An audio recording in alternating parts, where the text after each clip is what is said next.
Hi everybody, it's Thursday again, and you know what that means. It's time for another Throwback Thursday video from us. Saturday, of course, is Halloween.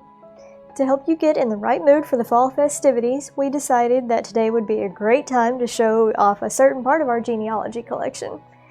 This is part of our collection of local cemetery information.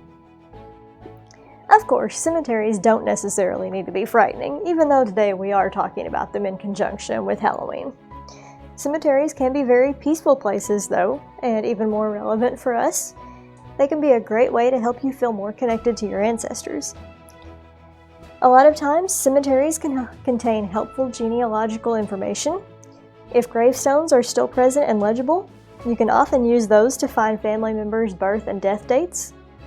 Some stones may even include additional information, including the names of family members, anniversaries, maybe even the cause of death. People are also often buried in family groups, so even if the stone doesn't list additional family members, nearby stones may give you some of those names. That wouldn't be counted as conclusive proof of a familial connection between two people, but it can be helpful to have those names when you start searching for additional documentation. It's much easier to find and document a connection when you already know who you're looking for. These particular books, as I mentioned, are part of the collection at Thistle Cottage that we use for genealogical research. This is Muhlenberg County Cemeteries, compiled by Marion G. Hammers.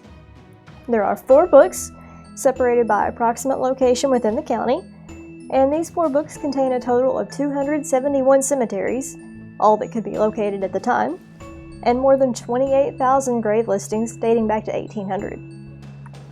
These books were compiled between 1969 and 1980, so as such, they are not entirely up to date. The last 40 or so years of burials are not included in these books. However, they can be incredibly helpful if you're looking for an older burial. The books are arranged by cemetery, and in each cemetery section, burials are listed in approximately the same order they are located within the actual cemetery. So, graves that are located nearby each other in the cemetery will also be located near each other in the book.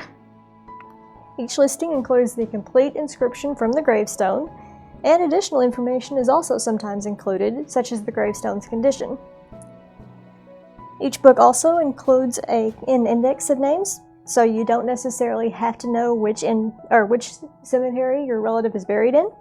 You can check the index in each of the cemetery books for your relative's name and go from there. These books, and cemetery data in general, are some of the most requested items from our collection of history and genealogical materials.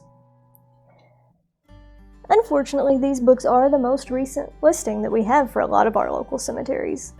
We do have a few newer books about some of the individual cemeteries across Muhlenberg County, but we don't have newer information for all of them. You can also find some burial data online at websites such as findagrave.com, but again, it's hit or miss. Find a Grave is a wonderful source of information, but it isn't complete either. Some graves are listed with full biographical details, while others have only the basics, and many burials are not listed on those sites at all. And of course, since sites like Find a Grave are community created and edited, you cannot depend solely on the information found there. Some listings do contain errors, so you have to be careful and verify anything you find there with alternate sources. Our goal is to be able to complete a more up-to-date index of all the local cemeteries, preferably with photographs of each grave site and ideally even locations, row and plot numbers if available, and GPS coordinates.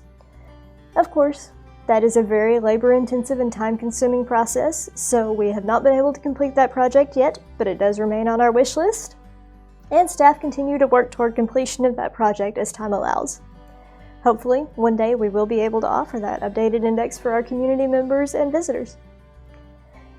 That's it for today's video, but we appreciate you joining us today for this installment of Throwback Thursday.